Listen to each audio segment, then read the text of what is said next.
Welcome everyone to Power Parsha Pearls, and today we're going to take a look at the Torah portion of Chukat. In fact, it's two Torah portions this week, but the first of the two portions is a particularly challenging one. Short in verses, but enigmatic in tale. In fact, everything about this portion goes right to the core of the Jewish belief system.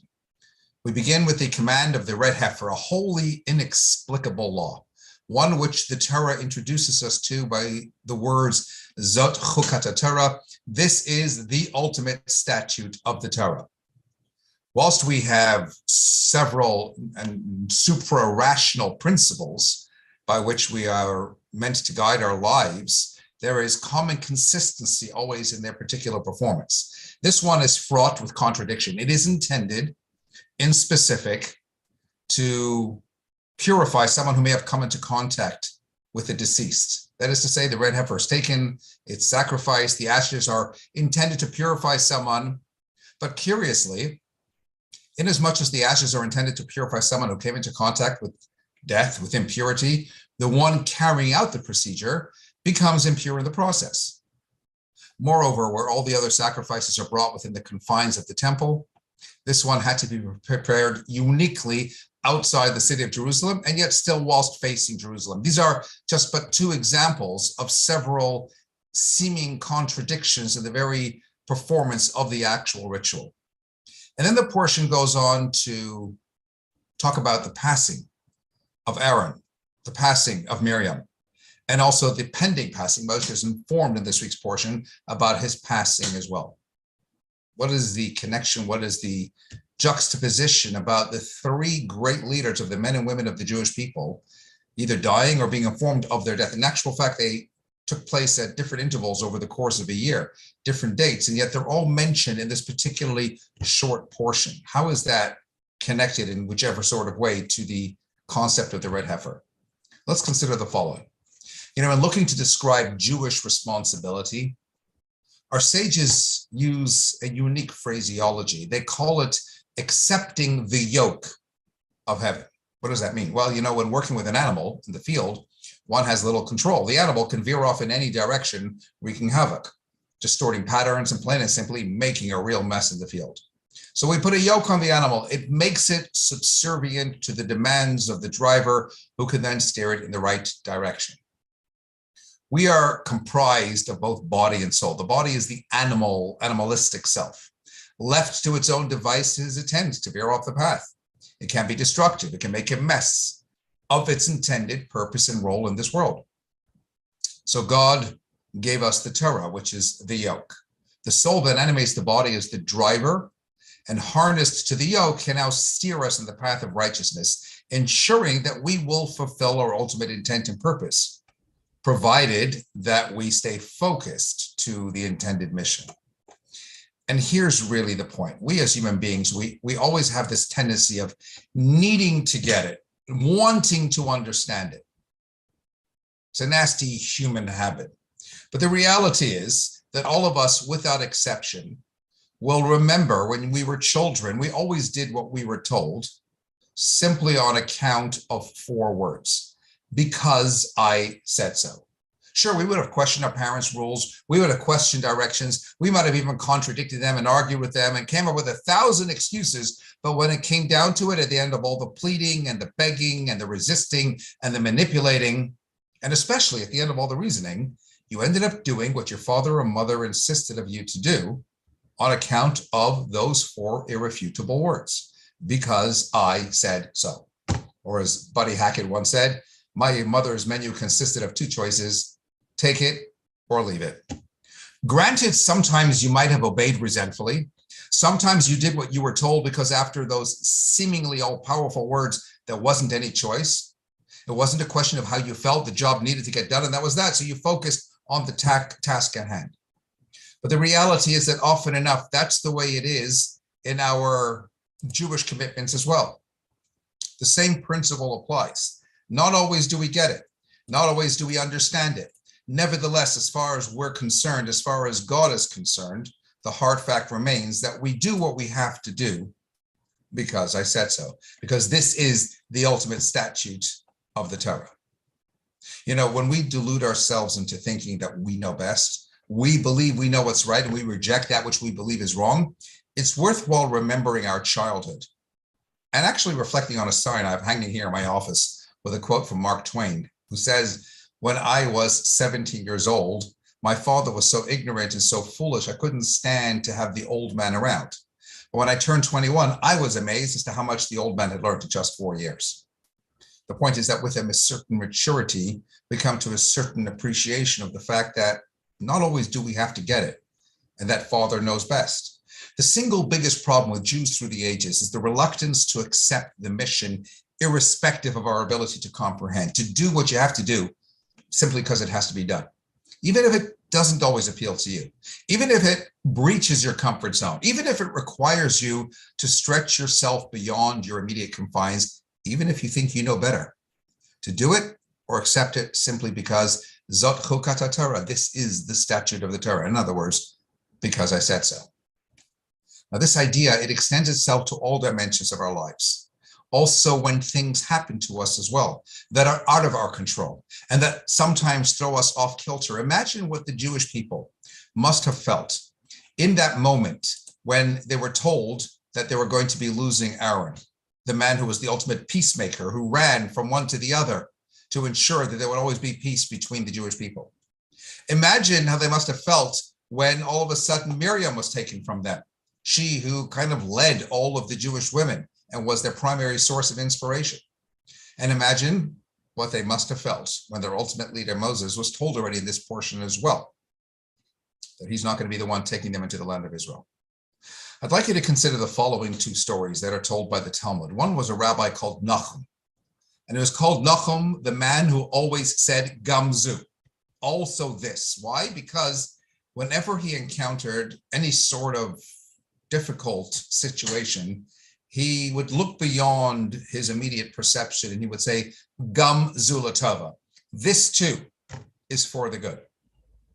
A generation later, his own disciple, the famous Rabbi Akiva, used to express it in a somewhat similar way, but more in general terms and in Aramaic. He would say, all kol da'avad Rahman latav avad, all that God does for the sake of good. And you might suggest that the distinct difference between them is that the former was able to perceive the goodness in everything as he encountered it in life. He was at such a lofty level, he could see it with his own eyes. He would know, even as the rest of us would be perplexed, but why, he would be able to point and say, this too is for the good. The latter, Rabbi Akiva, believed and sensed all that God does is for the good, but it was only sometimes with hindsight that it came to light. And you know what? Sometimes it never came to light. But when you look out on a cloudy night and you cannot see the Big Dipper, it doesn't mean it's not there, only that you can't see it.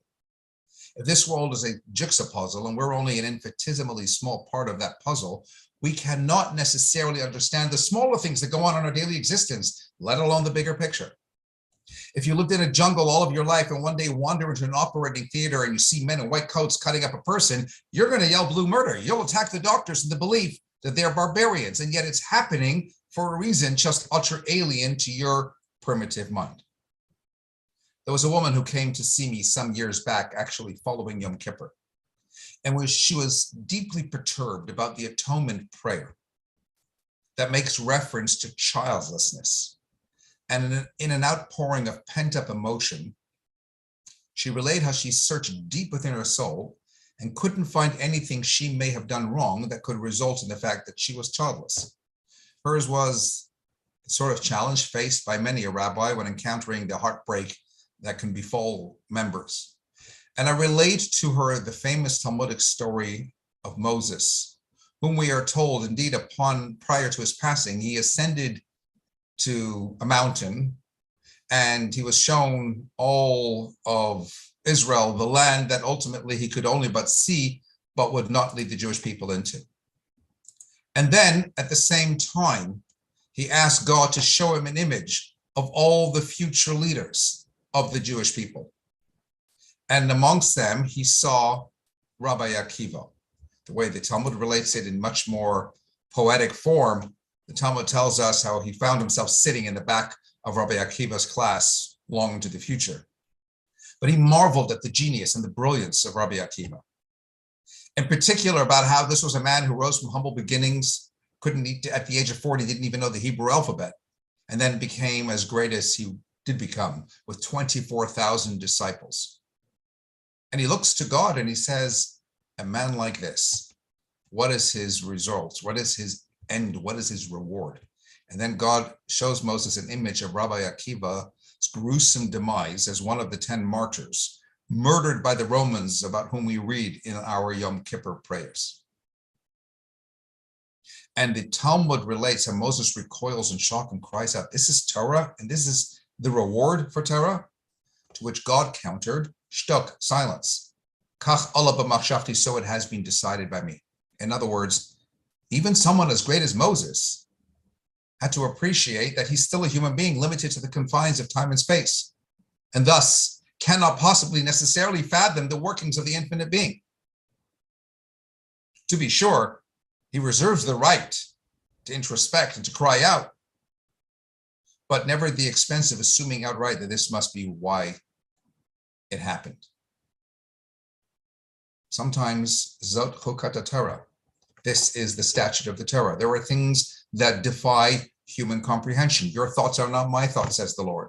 It's never for any of us to speculate, to understand, to try to get to grips. Just sometimes we need to embrace the Talmudic dictum. Teach yourself to say, I do not know, and yearn for a better tomorrow. And so in that same context, I explained to the woman concerned that just because it says for the sins that is going to cause childlessness, doesn't follow logically that the fact that you are childless means that you necessarily sinned.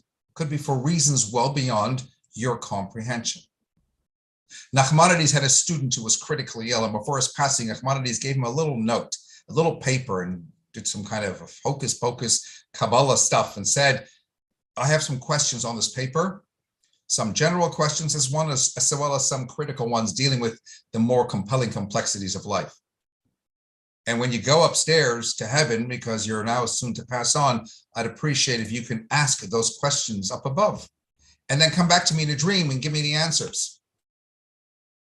And after the student passed, a little while later, he came to Nachmanides in the dream. And Nachmanides said to him, "Nu, so what are the answers?" And the student said, "I can't give you any answers because here in heaven, there are no questions.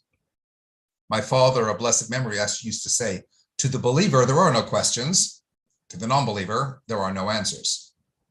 Thus we say in the Torah itself, the secrets, the answers, they remain known to God himself. What is obvious and apparent, that's for us to see, to deal with, to grapple with, to make the most of. And subject to our response and attitude is what will determine whether that breaks us down in the absence of an answer or lifts us up. That's the message of the red heifer. And that's why it's brought together in the same portion as the passing of the three greats who led us out from Egypt.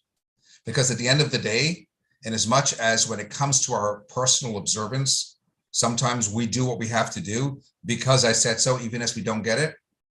And when it comes to life events, and we feel sometimes perplexed and overwhelmed and perturbed and upset and disturbed, the hard fact is that sometimes it's also because I said so, or as God said to Moses, so I have decided.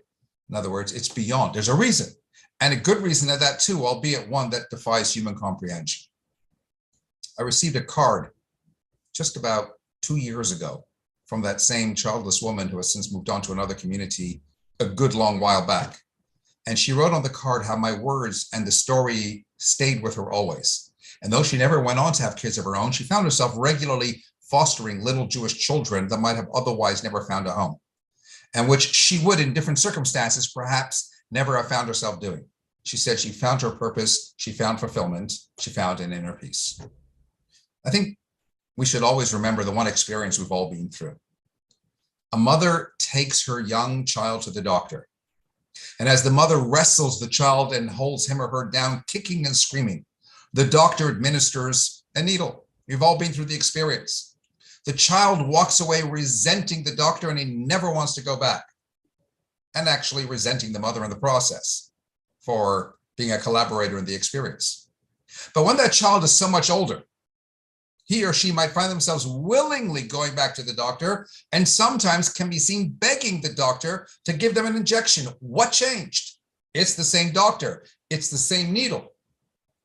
But the patient has changed. They've matured, and with maturity comes a different perspective.